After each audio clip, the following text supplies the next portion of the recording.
clip of you from decades ago in a role that not everybody's seen you in, which is director. But that's the most important thing. Don't make it easier for the other person. You know what I'm saying? Don't narrate your behavior for the other person. That's there. We have to be absolutely vicious in getting our objectives in these plays, right? Because that's the only thing which is going to bring you to life. The thing which will easiest destroy the plays is mood. It's thinking, rather than what must I do, thinking what are we feeling? You know what I'm saying? Mm-hmm. Good. What's he doing? He's listening very carefully. To me? Yes. And now what? Did he start doing a little thing about being an actor there for just 1 second?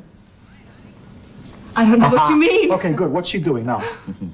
She's responding with that kind of good. nervous laugh. What's happening in him? He's enjoying himself. How do you feel about that?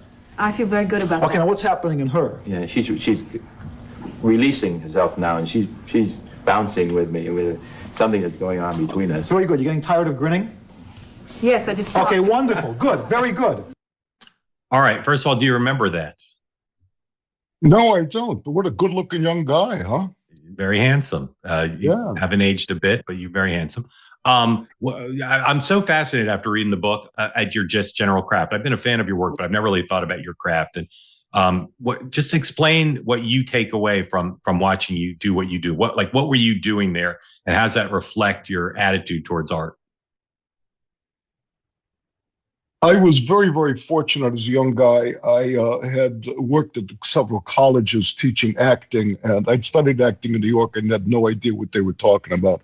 But because I was a teacher, I had my own, I had my own laboratory, so I could work for 6-8 hours a day with these actors. And I, rather than trying to tell them what I thought was a good idea, to take the top-down kind of actor studio approach of trying to inject an uber theory on them, I was looking at what they were doing and saying, what are they actually doing?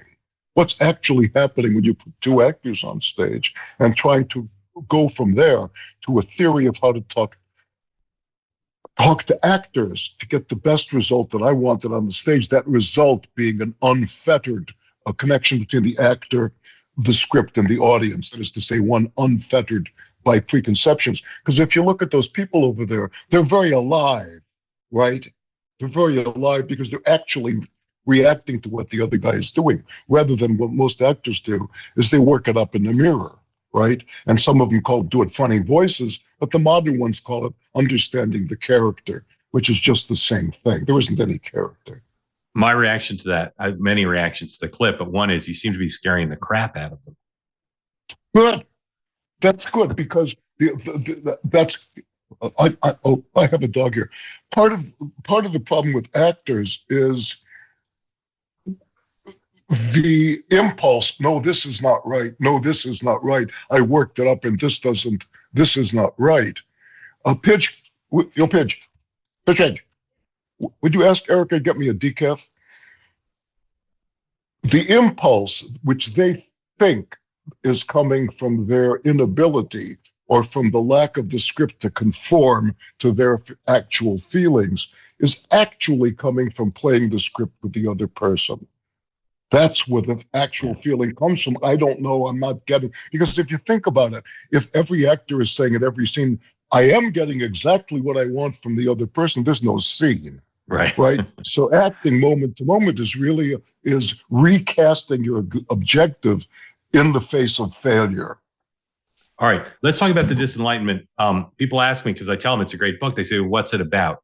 And I say it's about 1,000 different things. One of the things I think it's about is a brief history of Trump Derangement Syndrome. So yeah. I don't know if you'd accept that. Tell the story as it's woven in the book. What is the history of Trump Derangement Syndrome? When did it start? What impact has it had on America?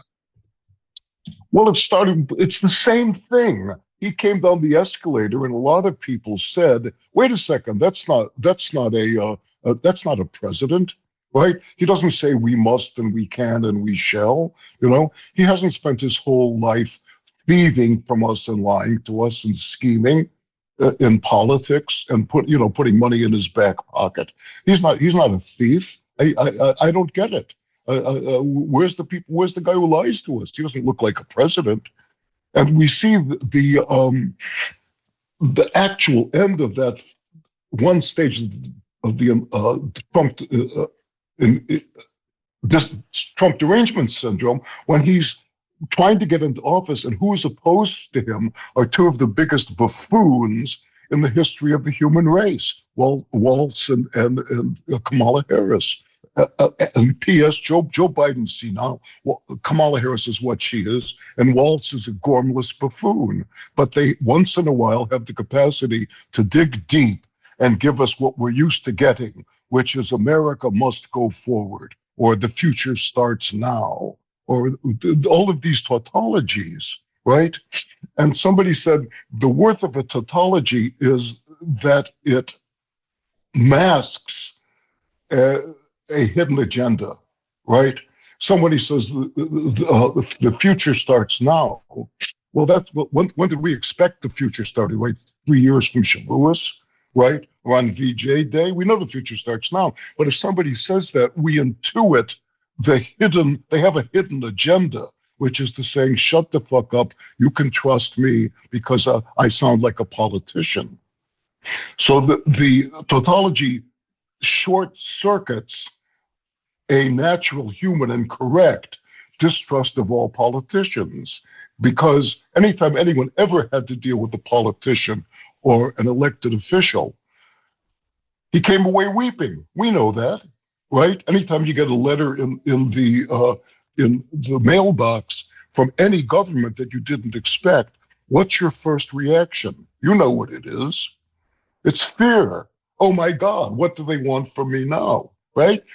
So, but now someone says, no, we can, we shall say, oh, I get it. We're going to play that game again. Okay, I can. Yeah, the future does start now. Yeah, we are the change we've waited for. Yeah. All right, I'm gonna read you some blurbs about your book that are on the jacket, and you tell me true, mostly true, false, mostly false. Ready? Here we go. Okay. Mark Levin. David Mamet is a fantastic writer. Yeah, I'm a very good writer. True. Okay, good. This is Megan Kelly. David Mamet always delivers something creative that makes you stop and reflect. Well, that's a compliment, and it's a great compliment. But is it true? Well, it's true for her. It's not for me to say what effect my works have. All right. Ben Shapiro. David Mamet is America's greatest living playwright and screenwriter. Well, I don't know who's still alive. All right. Who else is great who might be alive?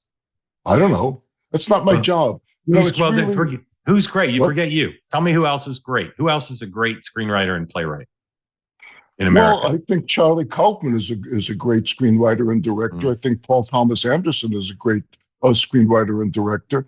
I mean, Francis just did another movie. I haven't seen it, but he's a genius. There's all kinds of people out there. All right, that's a good list. I'm going to forget some people and feel very bad, but of course there are others out there. All right. Yeah, I may have missed it, but any women on the list? Yeah, Catherine Bigelow. She's a terrific screenwriter and director. Yes, of course there are. I just saw that movie. It's just a few years old, called The Headless Woman, by that Argentinian woman who's a spectacular director.